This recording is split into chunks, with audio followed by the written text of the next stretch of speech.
following is an interview with Cody Davenport, Executive Director and CEO of the San Antonio Stock Show and Rodeo. Cody was born in Uvalde, went to high school at Church Hill, ended up going to Texas A&M to get his degree, came back to San Antonio, and became heavily involved volunteering for the Stock Show and Rodeo for many, many years. And in 2018, he became the Executive Director and CEO of the Stock Show and Rodeo. And what I love about this interview, and the reason I wanted this interview, is that most people don't know that there is a vote going on this November 4th for Propositions A and B, which most people think is about the Spurs and the Spurs Arena. And half of that vote is actually for the San Antonio Stock Show and Rodeo. And the reason it was important to me is that a lot of times this conversation gets framed as we're taking money and giving it to rich people to get richer, which I don't think is true in general, but even more so with the rodeo. If you didn't know, the rodeo is a nonprofit. And so every dollar that they raise, everything they bring in through those 2 weeks really goes to propel their mission, which is to bring youth programs to the city. And so I was really excited to interview Cody. And what's going to happen, hopefully, when this vote goes through, is that they're going to get money to inject into that area around where they are right now, where the Freeman Coliseum is. And they are going to build some new facilities. They're going to renovate some of the stuff that's there. And they're going to take hold of this area and transform it into a world-class Western district that we can be proud of as a city. And it's awesome. It's incredible. And I was blown away by the vision. And when you hear what Cody has in store and the things that they're already up to and the things they're planning, I think you'll be just as inspired as I was. And so have a listen. It's incredible. When you imagine what this area and this part of town is going to be, it really is going to fulfill the promise that was made a long time ago that just never came to fruition. But the ag world is going to come in with a vengeance. And I mean that in a good way. So hope you enjoyed this interview. You're going to learn a lot, and you're going to see a vision and just a glimpse of what is in store for San Antonio, especially on the Eastside. So give it a listen, and I hope you enjoy it.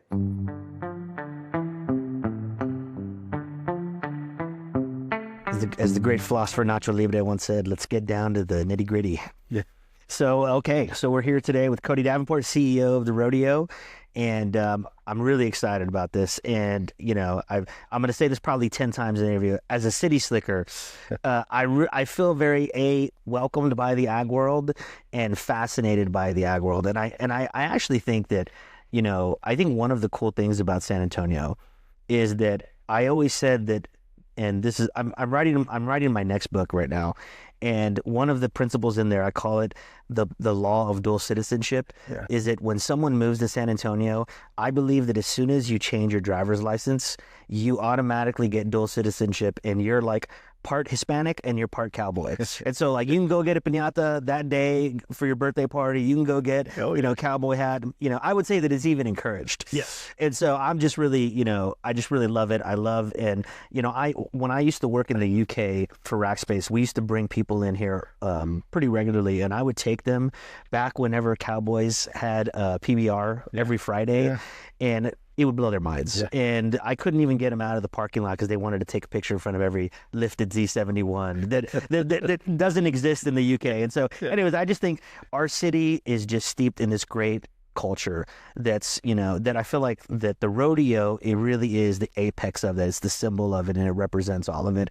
And so before we get into that, I just wanted a little bit, I want the audience to see a little bit about you, because you were born in Uvalde, went to Church Hill, and went to A&M, and so you sort of grew up in this world. And there was a couple things I found really fascinating, which is your father has a farm or farms in Guatemala. Yeah, and my brother's in Nicaragua. Oh, well. Tell us a little bit about just some of those things. Yeah, so my dad went to A&I, and anyway, he ended up of all things getting an engineering degree. Goes down there and works for United Fruit. And helps them develop farms down there in Guatemala. Stayed in the business forever. And then I've got, my other brother is now in the business too, and he's in Nicaragua developing farms. So, wow. They call us bananeros, but, we're banana boys. Yeah, that's great. And, but I have family that's been tied throughout Central America. We farm, bananas down there. And it's kind of funny, you tell people, well, what's your dad doing? I said, well, he farms bananas. They always take a second look at you as if they don't realize bananas have to be farmed. Yeah, exactly. They're not just in a tree in our backyard. Somebody actually has to farm these things in mass. You can't just add them on Amazon and put it in your car. Legit business. You got to grow bananas. So, but yeah, he's a lot of the fruit that you actually buy in HEB and even Walmart for that matter, or some are coming from family farms. Oh wow! Between Chiquita and Del Monte, both it'll vary, but they'll do contracts with either one. So it's kind of funny. Sometimes I nerd out and I'm there in the boxes and I can track which farm they're from and stuff. So I worked at HEB for a long time, and I'll never forget. I think it was Chiquita bananas or produce code 4011, and the other ones are like 4237, and that was like back in the day. That meant like, hey, he's got the bananas like memorized. So I'm very familiar. We probably were doing the Chiquita ones at that time. Okay, yeah. Well, they were the best quality, the finest. Yeah, that's awesome. So tell me, did you get into this world sort of the traditional way through FFA when you were growing up in San Antonio, or No, not at all. It's kind of cool. You call yourself a city slicker. And referencing back to your dual citizenship. Yeah. It's kind of funny. I was born in Uvalde, and my mother ends up going to teach high school at a new high school, Churchill High School. New high school, yeah. Aged myself a bit. But anyways, she took me to the big city with her. So I always had family in Guatemala. In Uvalde, and my grandparents were there and cousins and all that kind of stuff. So I kind of got dual citizenship. I got to grow up in both areas. I love San Antonio. I got to go to high school here, had incredible experiences and memories here in San Antonio, but always was able to go back, to Uvalde with my family there and my roots there and stuff like that. So I kind of got that dual citizenship. Yeah. But Churchill did not have an FFA or a program. Interesting. So even though my kids, we did it, we went and lived back in Uvalde again, and they were, 4-Hers and stuff. I didn't get to do 4-H or FFA, either one. Wow. All mine was just being with my grandfather at the ranch and just experiences of ranching. Yeah, you did it the OG way, right? Yeah. Yeah. He was meaner than a lot of the exactly. Yeah. Well, when you get graded in real life, it's much harsher, Yeah, that's awesome. Well, I saw too in your bio that, and I just think this is also really cool, that you started first as a volunteer for the rodeo for a very long time. Yeah. And the one that I highlighted, I thought that was the coolest, is you were involved in multiple committees, but the most important one has to be the fajita corral. I mean, that's got to be, as a fajita guy, but tell us a little bit about that journey. So, I just think it's super cool and non-traditional. Yeah, it's my wife and I. We came back from, we're here in San Antonio. We wanted to volunteer in the community, and it was natural. I wanted to be around my roots in agriculture, and so it was natural for us to want to come volunteer at the rodeo. And I just called down and I said, "Hey, I want to come help." And whoever had on the phone was like, "Well, we have a fajita corral. We're serving fajitas. Can you swing fajitas?" Yes. And I said, "I can work a grill. Let's go to work." And that was the beginning, and I did, it helps me so much as CEO now that I was Fajita Corral, Auction Committee. We started the barbecue cook-off. Then we started Ranch Rodeo. And having been a volunteer all those years, I laugh all the time because there's nothing a volunteer can do down here on these grounds wrong that I didn't try. So I can always look in my office and say, tried that. Sorry. Yeah. So it makes my job so much easier having been a volunteer all those years here. Yeah, that's so cool. I love that story. Yeah. So I want to transition into the organization, and again, I sort of, as a student of history, I just think that this is so interesting. But I wanted to start with just a little bit of background on who is Joe and Harry Freeman. And I think that because you've said this several times, and I think it's very important for people to know that this is a nonprofit. And so this story leads to what so many other great San Antonio sort of iconic business people do, which is it leads to legacy and philanthropy. Yeah, I think that, you talk about our region here a lot and the pride of living here. And, you've experienced this. You've mentioned you've traveled all over and stuff like that. But I recognize that so much as I get older and I get to travel, we are such a giving community down here. We really, really are. And sometimes we take that for granted living down here. We just think that's everywhere, and it's not. That's true. Living down here. So you go back to the roots, Joe and Harry Freeman, farmers and ranchers and businessmen, and they basically donated this property down here, wanting to leave a legacy behind. Awesome. and keeping youth involved in agriculture. So they donate this land down here to Bexar County. And per legislation, 1949, it reads, for agricultural and expo uses is what the land was donated for. That's awesome. Then you build the Coliseum, inside of there, and we're off to the races as a show. We come in and we start with the Junior Livestock Show and the expo side of all the agricultural components in our area. And then we go in and we start a rodeo. But I think it's awesome that the very roots, the very foundation, this ground that we're sitting on right now, its intents and its purposes since the gift are still true to what we're doing right now here today. And you look around the area here on the aerial photos and stuff, back in the day, this was all rural land all the way around us. Right. And it grew up around us. We ebb and flow and change as that happens as well, but we're still true to our roots from what the land was originally given for. Yeah, and I love that. And I think one of the reasons that I was really excited about this interview and you just, being generous with your time is that, we have a vote coming up in October 4th for Props A and B. And I think so many people hone in on the Spur side, which is, it's very sexy, it's very flashy. Yeah. And I think that, we forget, and this is why I wanted to really highlight what y'all are doing, because I think that this is a very important story and a very important narrative. And I think I also, when I read a lot of comments, there is a lot of this weird, hey, are we using money to make rich people richer? And which is just not true. But what I love about the rodeo is that you're a nonprofit, right, steeped in this really great history of charity. And I think that every dollar that comes in here, you actually send back out into the community. And I saw this stat in y'all's literature. There was something crazy like $279 million awarded since inception. Would you tell us a little bit about it? Because I really think it's important to go, hey, ain't nobody getting rich, off, like, this is investment back into the community. Yeah, 100%. I mean, that's why we started. That's our entire purpose.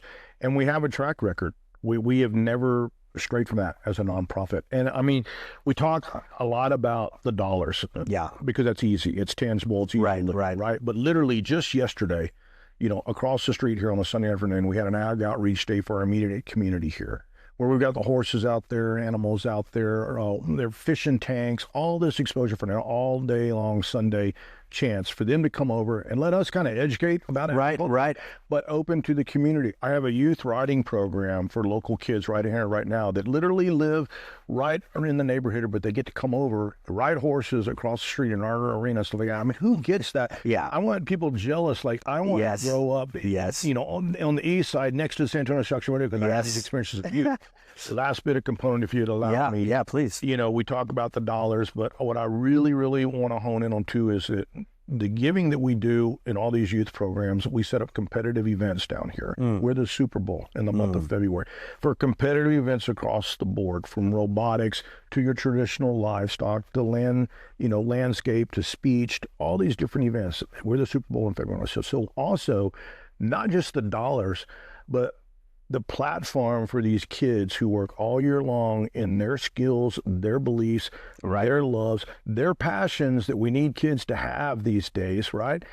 They get to come here in February in the Super Bowl and compete and get rewarded recognized, and crowds and all these things to reward them for their competitive spirit, their dedication to something they believe in.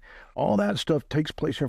So yes, the grand champions, they get those dollars, and we recognize those. Right. Let's not forget, when you've got 1.2 million people coming down here on these grounds, the amount of kids and families and youth that are coming down here that we're working hard to give them a platform to reward them for something that they believe in. It's not just the dollars. It's the whole experience. I love it. Now, I was talking before about, I was learning about the ag day that you guys have. And I was a little bit jealous, because I was like, man, simple things like how to fillet fish. I've gone down to Bob Hall Pier and looked at it, but I give it to my brother and I go, I would have totally come. But I think what I love about these examples is that San Antonio really is a family town.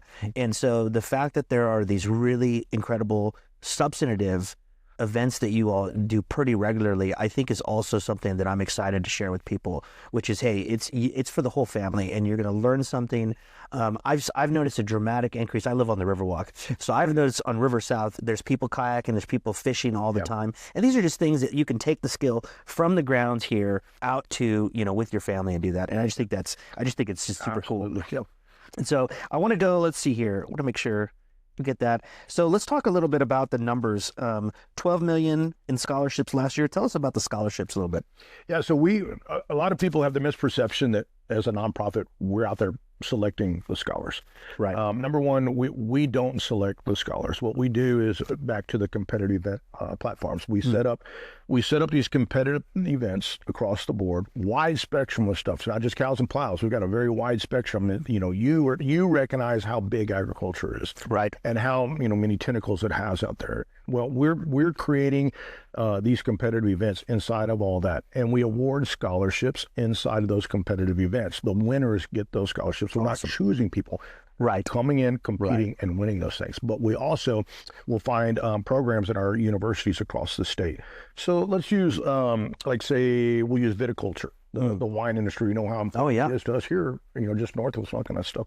We could go at Texas Tech, just using an example, we could go into their viticulture program, and then we will donate money to that viticulture program for students who might need assistance to be able to stay in that program and pursue their degrees to go into the wine industry.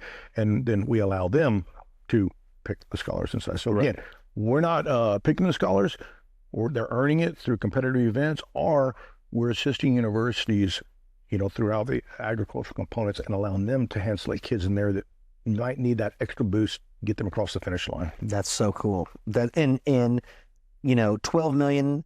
Is that normal? Like dollar? I mean, these are big numbers that we're talking about. Yeah, yes, I'm very proud to say that's been normal for quite a while now. Awesome. We want to increase it. We're always looking to increase, but that's where we are. That's great. So I want to talk about the industry, and we were talking before the camera started rolling earlier, which is my introduction into the ag world was I met a couple of professors in the ag school at Texas A&M. So we'll give a shout out, which you're an Aggie as well. So shout out to the School of Ag at A&M and Dr. Reister, who made my my first book required reading, which I still have mixed feelings about. But it's an incredible population, an incredible group of people. And when I started going over there to meet the kids and just to have discussions, it truly opened my mind to the size of the industry. Yeah. And I think that this is something that I want to point out to people, because what gets me really excited is that I believe that this Prop A and the investment that we're going to do here is going to accelerate the industry growth in San Antonio. So for those that don't understand, the ag world is touching everything from, wine to, drones to, will you just give us a size of that industry and so just some stats on it? It's funny. It's so massive that I can get my eyes open on a regular basis, and I'm living it, right? By the way, you're selling yourself short about not being involved in agriculture. My son, you actually have a book that they're learning at School of Agriculture, about how to go out and be better business people. So you're cycling in the world of agriculture. Thank you. The ag world has been very generous to me. I think they've given me a visa and the passport. So it's great. Okay, back to the size. You mentioned drones. Literally in this office here, I think right after lunch there, we have a meeting coming in here about drones. Oh wow. Down in Central America, we use drones. We have to use them remote as part of our farming operations. Use drones are critical to the farming. Yeah. People, lots of times when we talk about agriculture, they think, okay, well, the sport of rodeo, the livestock kids showing the animal stuff like that. And yes, that's the roots of it. That's just the roots. It's just the beginning. It is so broad. Everything we're wearing, what we're sitting at, obviously what we eat, everything out there, agriculture is touching in some manner. And I am constantly even having my eyes, opened in areas especially when I'm around these universities, and I see outreach they're doing in the world of agriculture and how big it is. And quite frankly, we need more and more. There's so many opportunities for students inside of it. People from the city, there's tons of opportunity for them to get an education inside of an agriculture program and have a wonderful career. Yes. Rest of life. So has there been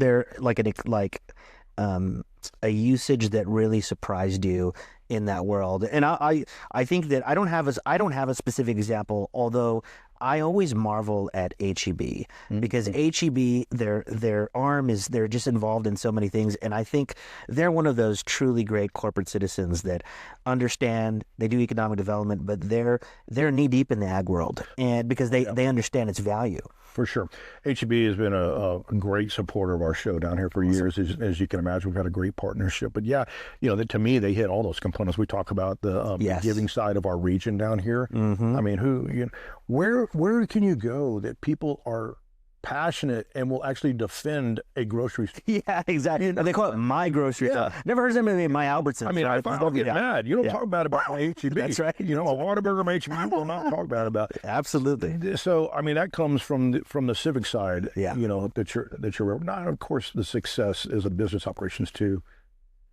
Yeah. So one of the things when I was doing my research on this, and this kept coming up, and I started getting, to your point, I started getting very defensive about the city when, and I say this, I have a lot of Canadian friends and a lot of Canadian friends that live in San Antonio, and I was like, Calgary is this, and I was shaking my fist at the heavens going like, Calgary is not in the movie Lonesome Dove. San Antonio is in Lonesome Dove. Okay. And so tell us but it's, obviously, from a city infrastructure perspective, they've invested in the correct way and become, one of the gold standards. So tell us about that and how I think that this is where we're headed. Calgary, to me, is an amazing study for us here. We reference Fort Worth a lot because it's very easy for people to relate to. Most everybody has been to Fort Worth, and they get it. So it's easy to relate to. But the true study to me is Calgary. Now, my counterpart up there, that runs the Stampede. We do a lot of work together in a lot of areas. So I've had, the ability to go up there a few times and visit and stuff like that. They reside in an urban environment. Yep. I'm not running a rural rodeo. Right. I'm in an urban environment. 100%. But I'm holding on to traditions and doing the best I can for my community. Right. And up there in Calgary, they do the same thing. It is amazing to me, and this is where I'm bound and determined for us to be, because I believe in this place so much. I believe there's so much good we can do. But when you go to the Stampede there in Calgary, when we were just up there, every single restaurant, I mean, from the second you step off the plane in the airport, everywhere you go, they embrace that Stampede. There are signs everywhere. People are wearing boots. They're wearing hats. Stampedes. They own that. Right. And I've been working hard with them up there. Like, how did that happen? And I could go off for a lot of time about areas that we looked at that we are going to expand inside of here. How they got the city to embrace it and take ownership of that thing. But one thing is that they have those grounds, and it's not a one and done. Right. There's action happening all the time. All the time. Fort Worth, we talk about same embracing. This is not a fad industry. Right. That's right. Yeah. It's a 365. It's not coming and going. Right. I mean, it's been here since you referenced the cattle drives, which, by the way, started here. Yeah, exactly. It's. I know. I'm preaching to the convert, but I was so shocked. And look, Canada's great, but I go, hey, and I think really to the person that's not as up to speed as you and I think really our biggest constraint, the first one is that you are constrained to 2 weeks a year. Right, that's the biggest one, and what we're talking about, and this is why and it's Prop A, right? Prop A is the one just for the Prop A. Yep. Yes, and the reason Prop A is so important is because it's sort of unleashing you, right, from being just a 2-week event to year-round, and investing in this area to become a true district, so that you can program it. Is that right, or what would you add to that? 100%. It goes back to the roots. We started here. Yep. The land was donated for the purposes that we are pursuing. We were very proud residents of the Eastside. This is our home. So we are not going to allow these grounds to fail. Right. And in essence, it is pretty scary. When you think you have two main tenants here and one is exiting, it can be very scary for the facilities down here. Yeah. We all witnessed what happened with the Astrodome in Houston. And right. We know what can happen. Yeah. But we are not going to let these grounds fail. So we stepped up with this plan. We're ready for it as a show. Timing is perfect. Divine intervention, whatever you want to call it. All the stars aligned. Right. And we as a show were ready to expand this. Yeah. So when the grounds became available, I went to the county and I said, let me show you what I'm talking about. I go, we unleash us Yes. from 2 weeks. And I'm not talking about rinse and repeat rodeo. Let me show you the industry. And Judge Sky was wonderful. Our commissioners were wonderful. And they allowed me to show them all this instead of me just talking to them about it. You know, outside of Grant Moody, let's face it, most of them really don't have much of an understanding. Yeah. So first they're like, well, you can't do rodeo every weekend. And I go, no, you're right. Nor do we want to. Nor do I, that would kill me. That's right. But, you know, Grant has agricultural ties, but the rest of them didn't. But allowing them to see it all, yes, they saw it. They saw the size of the industry. They saw the power of the industry. They saw the outside money coming in on the industry. They're able to see it all. And I said, let me have competitive facilities. That's key.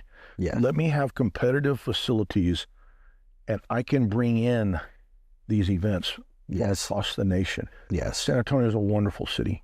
Yeah. People want to come here. Yes. Especially in the winter months. Yeah.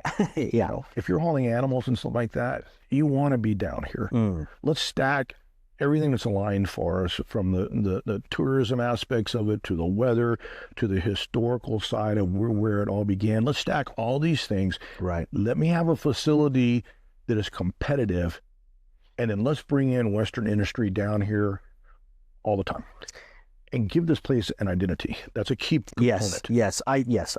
Well, and also too, it's an identity that already exists, but it hasn't really been put on the marquee. Right. It hasn't been said, hey, this is where this is the epicenter in our city, where the ag Western world sort of, you know, coalesces. And I'm obsessed with trying to sort of explain it to the person, like the Lorenzo Gomez of 3 months ago, that really didn't know a whole lot about it. And the closest I can come to compare it, and you tell me if I'm wrong on this, is, you know, I have a lot of relatives who, their kids are involved in sports, they compete competitively, and they travel all over the country, right? So they take the family, and when I imagine this district sort of up and running, it's very similar, but there's way more. If you're going to an auction, right, you got to get your trailer, you got to haul everybody here, the family plus the animals, you got to stay. And what I kept thinking about was, you know, it's not that one is better than the other. It's that in your current setup, you know, the Spurs have this incredible sort of season, but these are singular one-time events, right? For a couple hours, and then people leave. What your world is it's days long. And so not only do I have to come here, I need to stay nearby, which means I probably need to have a hotel, which means in addition to a hotel, I probably need to have some restaurants. And so you imagine and tell me, you know, I think this is where, I haven't been to the Calgary Stampede, but I go, hey, they have all of that infrastructure because it's needed. It's, hey, people need to, and so there's probably a hotel that needs to be built, the restaurants, the livability. And is that right? Is that what's coming? Because I think that's what no one imagines, because they haven't seen it, but it is out there. I think you nailed it. You know, I always stay with, I don't try to pretend to be something that I'm not. And I run a rodeo, and that's what I do. Right. I'm not a developer, so I'm you know, I'm not going to come build hotels and stuff. Right. But I will promise you what I guarantee you, what I can promise and look you in the eyes and say is going to happen. And you nailed it in your comments earlier. The type of person, client, if you will, that is coming in here for this type of stuff is completely different. Yes. Right. If I leave my home to go to a concert down here, odds are I'm going to sleep in my own bed that night. Yes. Right. That's right. I might take my wife and go to dinner somewhere before. I might not. Yes. You know, but I'm going to the concert, enjoying myself, and I'm going home. Yes. What we're talking about here is the same thing that has happened since 1949. Right. In the month of February, we're not creating some new formula here. Right. These people in February, we have every county in the state of Texas represented. We have close to 70 foreign countries here. Wow. They're coming in for the experience run. They're not from here. Right. And our events, the type, when we talk about year-round programming, the competitive events that we'd be bringing out and stuff like that, they run an average of 3 days. I hate to say it like this, but I've got a captured audience. Yes, yeah, they have to stay near their animals. Right. They have to sleep somewhere. Right. They have to eat somewhere. Yes. And all our, you know, economic impact studies that we just had done show the proximity of the hotels around here. They want they're hitting here Yes. and having to expand out, right? Because there's nothing here right now. Right. You got the right type of client coming in. They're bringing in outside money. They have the money to be traveling and do this type of stuff. They're bringing family members with them. Very rarely just travel by myself. Right, exactly. I'm bringing people with me. Our studies also show when they're here during February in these events, they're hitting the Riverwalk, they're hitting the SeaWorld, they're hitting the zoo, they're hitting all of our other big attractions that help our city as well. This is all proven in a formula. Then you take a secondary, client base. Right. And I'm sure you've experienced this. You talk about when your friends come in. If I have friends come in from Canada, out of town, whatever, what do they want to see? Yeah. The same thing you're talking about when you would go to Cowboys and watch. Yes. That's what they want to see. That's exactly right. So they're sitting there like, what's going on? Well, you know what? We go down to the grounds. There's a big cutting going on down there right now. Yes. You want to see that thing you saw in Yellowstone? And Yes. you asked me what they were doing? Yes. Yeah. Well, it's happening down there. Let's go look at it. That's exactly right. I have a friend when I lived in London, he's from Norway. And oddly, I think northern Norway reminds me a lot of Texas. There was a lot of dip in Copenhagen, but I'll never forget he came here. I took him to get some cowboy boots, and when I was living in London, every single time we went out, he was wearing his cowboy boots. That's awesome. And I just think about that is a little tiny microcosm, but it is a economic transaction that happens on a small scale, but happens in mass. Because I like the words that you're using about unleashing, because I do think that's what it is. I think that people get distracted or maybe confused by the Spurs needing a new thing. And actually what it is the Spurs, it's not that they need a new thing, it's that their requirements are different now. Right. And they're going to a district in the urban core, and you actually need to stretch your legs. That's it. And you need to become a district, which you sort of are in this 1-2 week period. Right. But you will become a district henceforth. Right. And when that happens, you're going to see all the development that was quote unquote promised. And I think a lot of people, they get stuck up on that. And that's why I really appreciate you breaking it down, because this isn't, hey, we hope it's going to happen. There are cities all over the world that do it in this industry, and you can point to very tangible things because of the way it works. Yeah. And so I'm really excited. And what I want to say is, and you tell me if I'm wrong, what's important about Prop A and B is we're actually going to get 2 districts out of it. And so this effort takes the hemisphere, which is already a great district, and just supercharges it. And it turns this area from a place that had 2 beloved institutions that were having to be roommates, and makes it a world-class district. And so that's what really gets me excited. Now, 100%, I think you've nailed it. I always say for the San Antonio Stock Show Rodeo to accomplish its full potential and its dreams, we need the Spurs to accomplish their full potential and their dreams as well. That's right. And what a gift. I look at this as a gift to our city. What a gift. Yes, it is a gift. 2, as you referenced, 2 iconic brands that are literally saying, we've outgrown each other. We've been great roommates. Yes. We've outgrown each other. And we want to expand and do more. Yes. What city in our nation would not look at those 2 iconic brands and say, we would love to have those 2 entities say, we just want to expand inside the city. Yes, exactly. And it's funny because I think that from an economic development perspective, the thing that I'm always obsessed with is jobs. And I think that, you guys have been a great neighbor, corporate citizen to the East Side. I grew up and went to school on the West Side, which obviously has a lot of socioeconomic problems. But I think when I look at it from my jobs sort of prism, I look at the Spurs district and I go, this is the sales pitch to attract big, awesome companies. But your world is actually different because you are pulling in jobs that are already here. It's probably just more of them. Right. It's probably making, it easier for companies that do, I always say one of the biggest untold stories of San Antonio is how many fortunes have been made on food, from paste pecani sauce, which has led to the Pearl, to Whataburger and H-E-B. And I go, and your world is directly connected to that world. And I think that, having your own area, I think the next pace Pecana will come from that because of these connections. Would you agree with that? I agree. I think one, we're educating in those opportunities, so we're keeping San Antonio's educated in that area, which is key to it.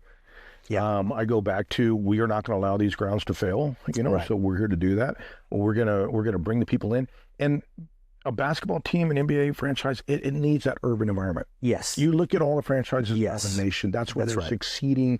That's where things work. Well, a rodeo of our size, it needs ground. Yes. So, quite frankly, it probably was inevitable that this was going to play out at some point. Yes. You just had to let them grow to a size that it happened. Well, it's great. I love it. I want to transition a little bit to the Eastside community impact, and I want to open it up with a cool story.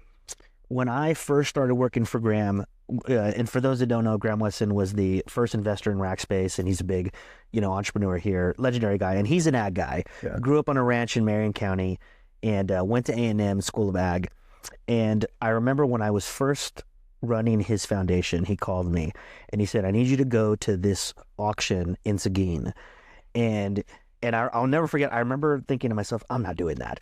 And he called me like 3 times, like, make sure you go. And so I went to this youth auction in Seguin, and man, I let's just say you could do that. Which one of these doesn't look like the other? No. I was in my Banana Republic jacket, and and he had me there with a budget from the foundation, and I was there to bid on the kids from Marion County, where he grew up, that no one was going to bid on. Yeah.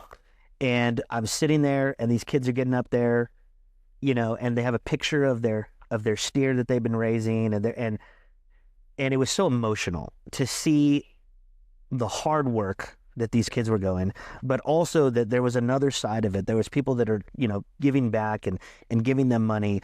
And I just thought it was the purest form of philanthropy I'd ever seen in my life.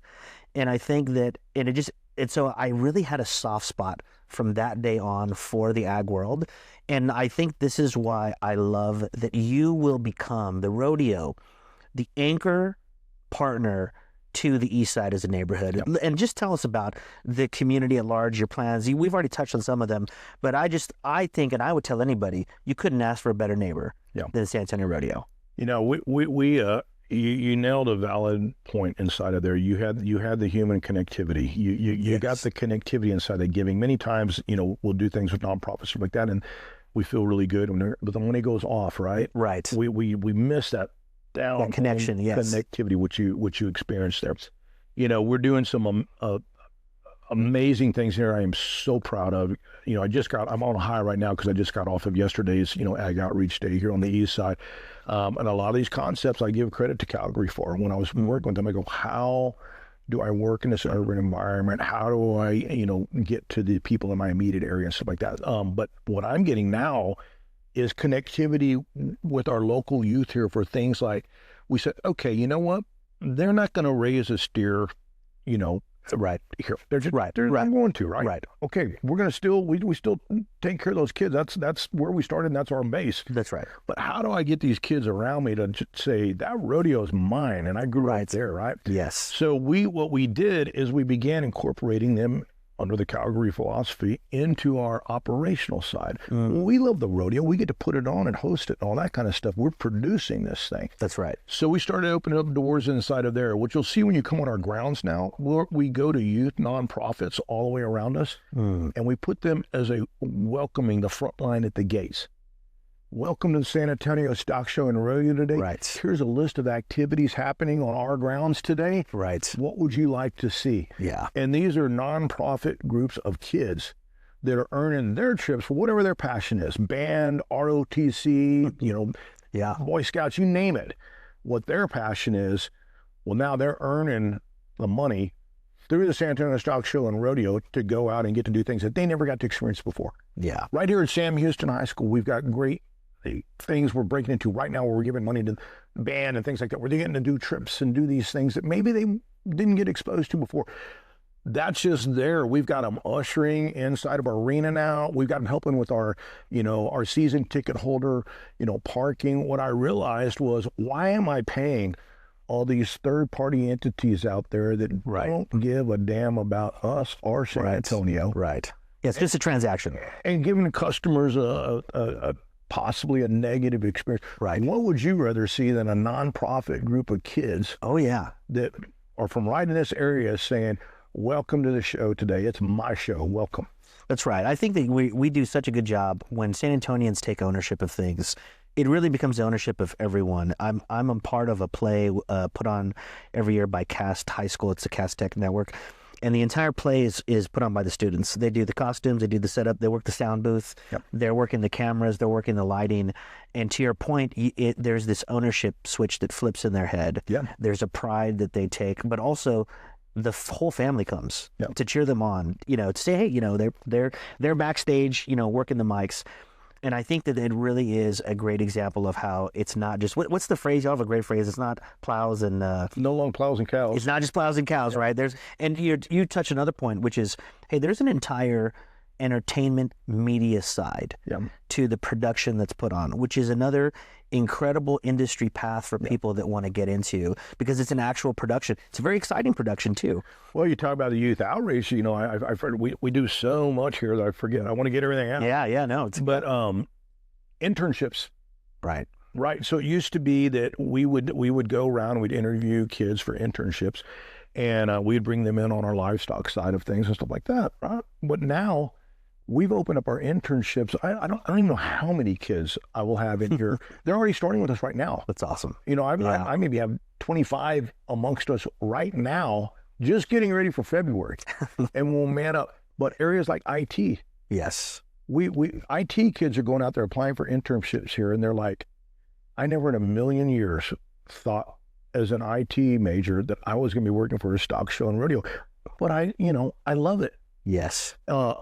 From all aspects of the operational side of our show. I think that's where we found the big opportunity resided. As we changed and evolved as a show to where we sit today, we started where it was very traditional. There were your cows and plows, and that, and we were in a rural area, and that's where we started. Now what we're finding is, the competitive events, the values, the love of the land, all these things that we stand for, Right. we still can reach a child that maybe lives in an apartment complex and is studying IT. Right. But Yeah. comes over here and works with us and suddenly is exposed to this whole world that they never in a million years thought they'd be around. They fall in love with it. And there's agricultural programs out there, doing cyber work and stuff like that right now. There's careers for them Right. that they never thought were even available throughout. I think it's one of the things that is part of the San Antonio core values or ethos is to be approachable. And what I applaud you all for is that I think that for someone like me that didn't grow up in it, I had the misconception that it's hey, I didn't grow up in that world. And it was almost obliterated the instant I touched the ag world. The ag world is so approachable. And I think this is one of the other reasons why it's exciting when I hear about the program and that y'all are doing, because you're showing the neighborhood and the city how approachable this world is. And once you approach it, it's not that just you can participate. There are pathways to all kinds of other activities and industries that you guys are involved in, which is really cool. Yeah, sky's the limit. There's so many avenues inside of it. So I want to talk about sort of talk about long-term, let's imagine for people that are watching this, because I'm going to hit this hard, and I say this because I'm an urban nerd. I have a column, called The Urban Nerd every week, and I'm, I think cities are just incredible places where, we used to quote this guy out of Las Vegas, and he said that, what we're after is the serendipitous collision of ideas. Yeah. And that only happens in places where there's, what's that? That's profound. It's very, and it was the basis for all the work we did, and I think that when you have districts like what we're talking about, those are the highest concentrations of the collision of ideas, which is the collision of people. And so I want to paint a picture. I want, the urban nerd in me goes, I can see it. I can see the hotel and the restaurants, which are just the sort of the need. People are going to need this once this district is up and running. But then I think about the apartments that go up right nearby, where the workforce that is going to fuel this district is going to live. And you start getting a picture of a 24/7 urban urban district, right, that is happening right here on the east side. But I want to ask you, what does it look like from your vantage point as CEO in 10, 20 years? What does the area look like? I have this slide that you'll have with all these events, and I'll read it afterwards. So I was just blown away. I go, that's the kind of city that I want to live in.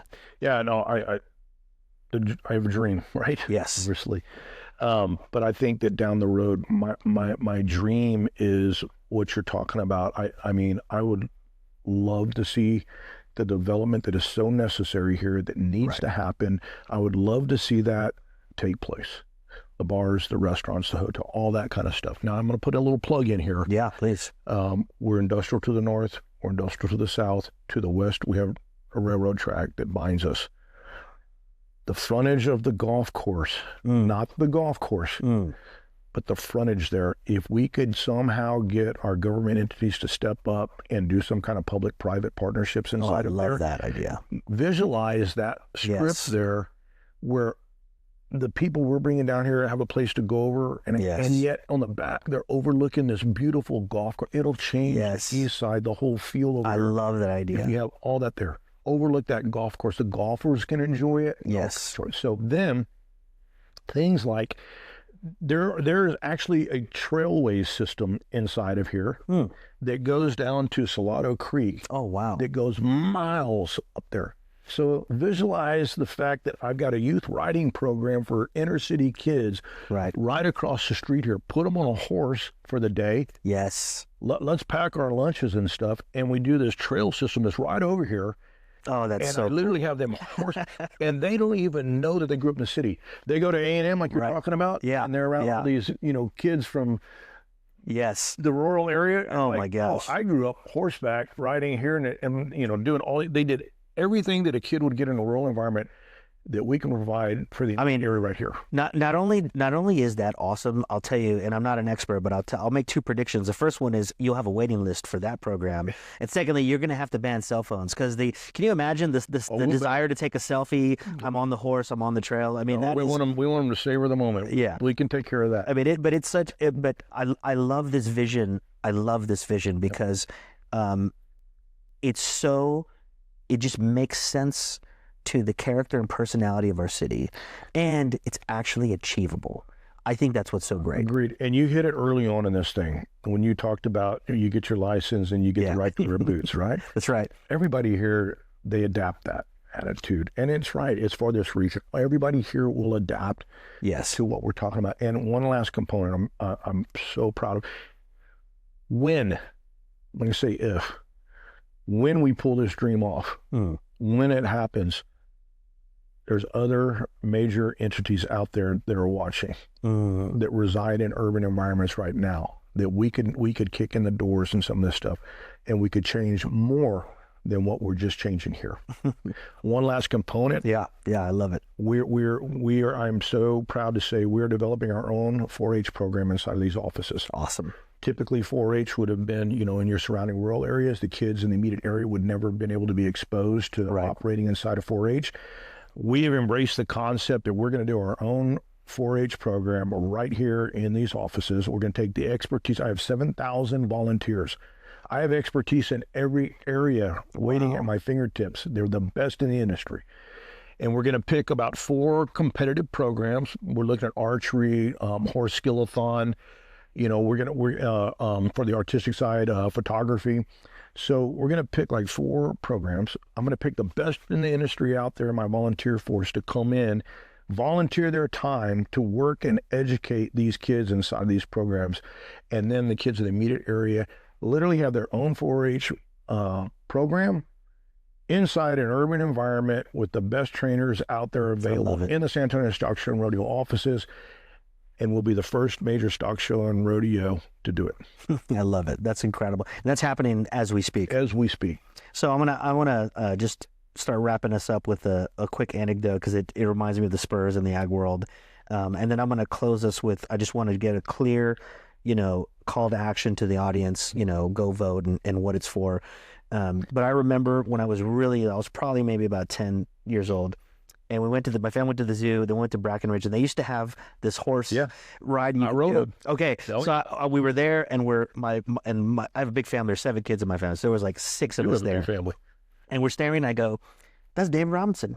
And David Robinson was there with David Jr., and he's walking him with the horse, and his wife at the time, still his wife, she came over with their other son, who was just a baby, and sat with us, and we thought, oh my gosh, David Robinson's wife sitting with. And then afterwards he came over, and I have this picture I took, and I met him, I had lunch with him and his son, and I said, hey, I got this picture, and it was this connection of the Spurs and the ag world that was just so awesome to me. And I just think that, to me, that I love it because that's really San Antonio, where everyone's approachable, everybody's welcome to it. And so it's hard, and I'm very thankful I'm not a journalist, because I don't have to be objective. I'm very biased. Right. I want this project to happen. I believe in the potential of the rodeo and the city and what you guys are doing. And so I'm very passionate about it. I want people to see it. I'm so thankful for your time. And so let's just give the audience just a quick, simple, it's October 4th. It's Prop A and B, but Prop A is specifically for the rodeo. And what is that? It's $198 million, and it is essentially to go into the Prospect Center, which we operate in on a big scale, and to bring it up to speed, take the Coliseum, bring it up to speed, and build us 2 facilities. One, I would call it a mini arena, miniature Prospect Center, has the bells and whistles in it, all that kind of stuff. That's that competitive structure I was talking about that I need to go out. It's the sweet spot in size. A new arena, and then a livestock facility south of it that I can operate in year round. It's building us 2 facilities that we can operate inside of year round. Now the county, they would, they're going to continue with their boat shows and expos and stuff like that. Right. So there's facilities for them as well. We would work together to give that unified look and vibe. And it's really good because now the people coming into those things have something to see and something to do. Right. So $198 million inside of Prop A to allow us to have the facilities that I can go out and do these things that we're talking about. And I'm not, a politician, so I can say what I want. And I'm just outright humbly asking everybody, just hopefully proven ourselves to you since 1949. That's right. Asking you to give us a chance to expand. That's right. That's right. So to the voters out there, quick note for Props A and B, specifically for voting. Prop A is for the rodeo. Early voting starts October 20th. Voting day is November 4th. So go out, vote yes for both of these props, help San Antonio reach its full potential, and help the rodeo keep doing the amazing work that it's doing. Cody, we just appreciate you so much. Thank you. Thank you so much for It's great being with you. I appreciate it. Absolutely.